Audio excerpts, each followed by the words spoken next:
Welcome to In Jamaica, and if this is your first time here, please subscribe, click the notification bell, and stick around to see places in Jamaica.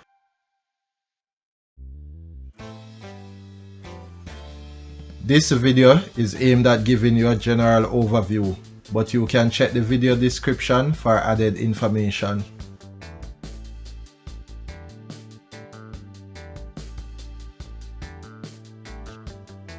The Jamaican railway system was the first railway open to traffic outside Europe and North America, and the second British colony after Canada, only 20 years after operations in the United Kingdom.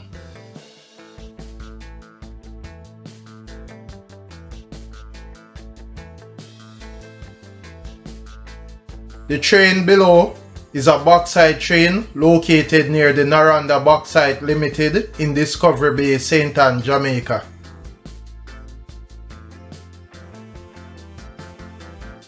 Here's a bit of history.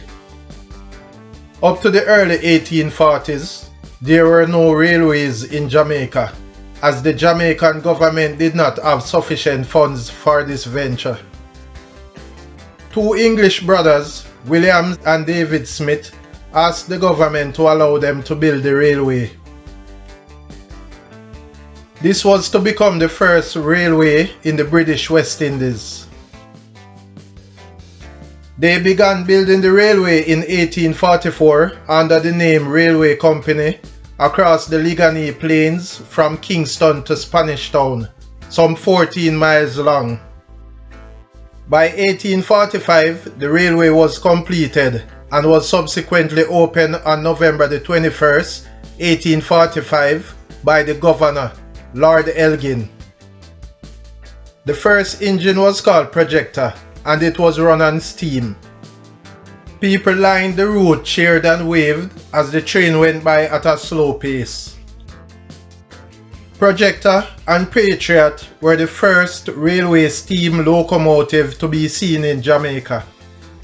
These pioneer locomotives were followed shortly by others, which were named Emancipation, Perseverance, and Success. From its opening until 1879, the line was operated by the Jamaica Railway Company, owned by the Smith brothers. The government bought the railway company in 1879, and additional lines were added. Despite the many lines which had been laid, the north coast of the island had still not been reached. The government saw that they would not be able to pay for the laying of the lines across the mountains. Therefore, in 1890, they sold the company to the West Indian Improvement Company. In 1894, an extension was built from Porus to Montego Bay, and in 1896, an extension through the banana, cocoa, citrus, and coconut districts of St. Catherine, St. Mary, and Portland was developed from Bogwalk to Port Antonio. The construction of these lines created a vast drain on the resources of the West Indian Improvement Company. Unlike the Smith brothers, they did not make the success of operating the railway as they had hoped. In 1898, the shareholders assumed control of the line, finally defaulting to the government in April 1900, ending the first phase of the railway history under private management. The total route mileage at this stage was almost 185 miles. Many new lines were laid after the government took over. During the World War, various engines were brought by the U.S. Transportation Corp. The war also saw the construction of two new lines, a line from Bodles to the U.S. Naval Base at Port Esquivel, and a line from Logan's Junction near Maypen to the U.S. Air Base at Fort Simmons, now called Vernon Fields. The discovery of bauxite deposits in the 1940s brought about the relative need to utilize railway as the preferred mode of transporting the bauxite extract to be processed and shipped. 1958 saw the opening of a line from Linstead along the site of the original Yuatan line to Pleasant Farm Alcan Bauxite Works, some 2 miles away from Yuatan. Special upper trains ran from there to Port Esquivel via Spanish Town. At Kirkvine, between Williamsfield and Kendal, a spur line was constructed to the Alcan Kirkvine Alumina Works. Trains also ran from there to Port Esquivel.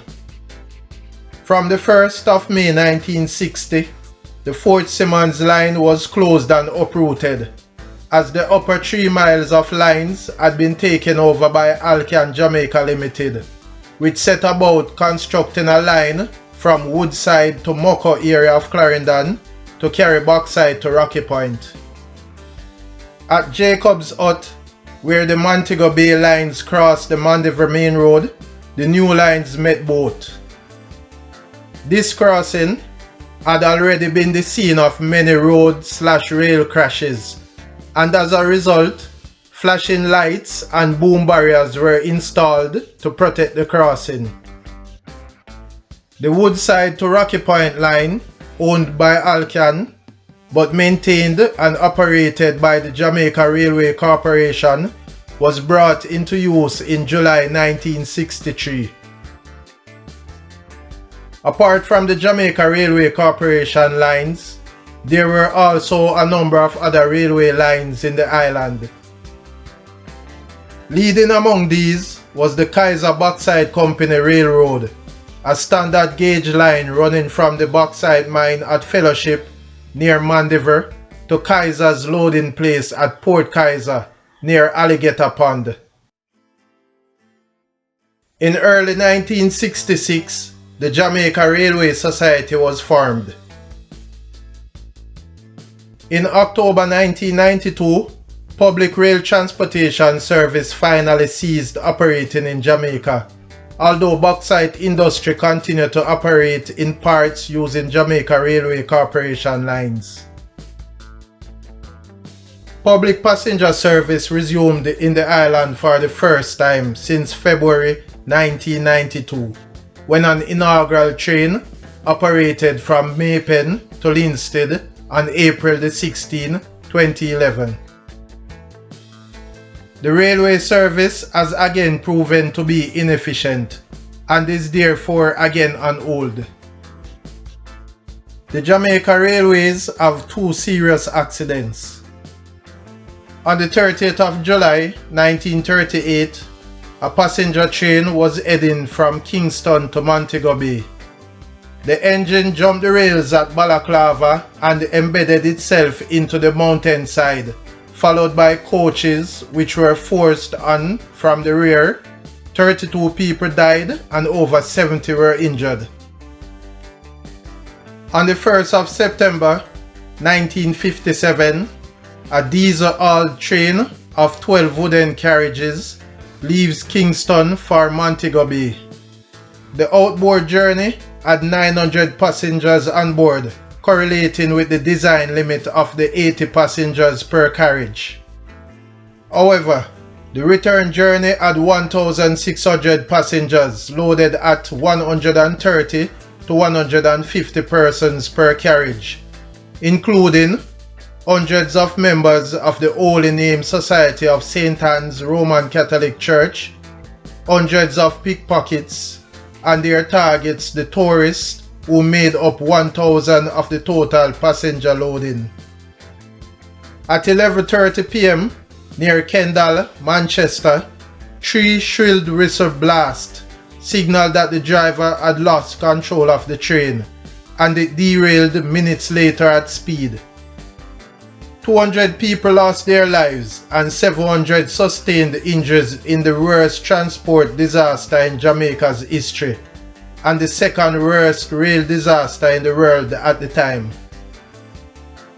The cause of the accident was determined to be the closure of an axle wheel brake cock, with survivors suggesting that the pickpockets had tampered with the brake while riding on the carriage platforms. Confidence in the rail service was shaken, and much looting and robbing of the dead and injured occurred. The ensuing investigation found deficiency in the Jamaica Railway Corporation, which resultantly given its independence in 1960. The Jamaica Railway Corporation still exists today. It is responsible for management of the Jamaica Railway Corporation interests and property and maintaining its locomotives, but not the rolling stock. Today, a small section of the railway remains dedicated to bauxite mining, an activity that has become one of Jamaica's leading foreign currency generators. You are now looking at Naranda Bauxite Limited, located in Discovery Bay, St. Ann, Jamaica.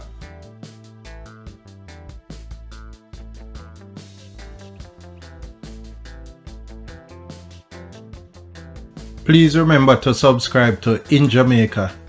Give us a like and share, and thank you all for watching.